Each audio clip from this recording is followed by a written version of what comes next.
Hello everyone, সবাই কেমন আছেন? আমরা মোটামুটি ভালো আছি, খুব বেশি ভালো নেই, কারণ ছোটো মেয়ে অসুস্থ।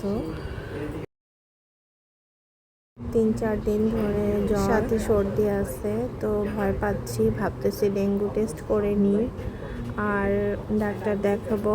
তো চলে আসছিলাম সকাল সকাল, রাতে সিরিয়াল দিয়ে রেখেছি, তো দেখলাম গিয়ে কোনো ভিড় ভাট্টা নাই, রোগী সেরকম ছিল না, তাই খুব বেশি সময় লাগেনি আমাদের।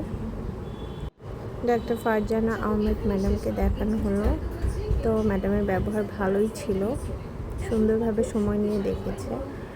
তো উনি বললো এটা ভাইরাস জ্বর, ভয়ের কিছু নেই। তারপরে ওষুধ কিছু দিল, সেগুলো দিয়ে না কমলে তারপরে অ্যান্টিবায়োটিক শুরু করতে বলল।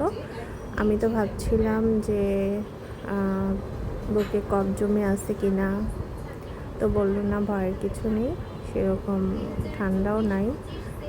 তো ওষুধ দিয়ে দিল, আমরা ওষুধপত্র নিলাম। তারপর মনের মধ্যে একটা চিন্তা আর কি কাজ করছে মাথার মধ্যে, যে ডেঙ্গুটা টেস্ট করালে হয়তো বা ভালো হতো।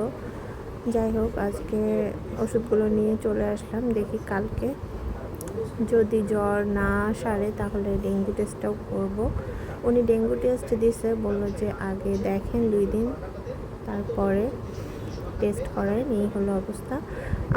দোয়া করবেন মেয়েটা যেন দ্রুত সুস্থ হয়ে যায়।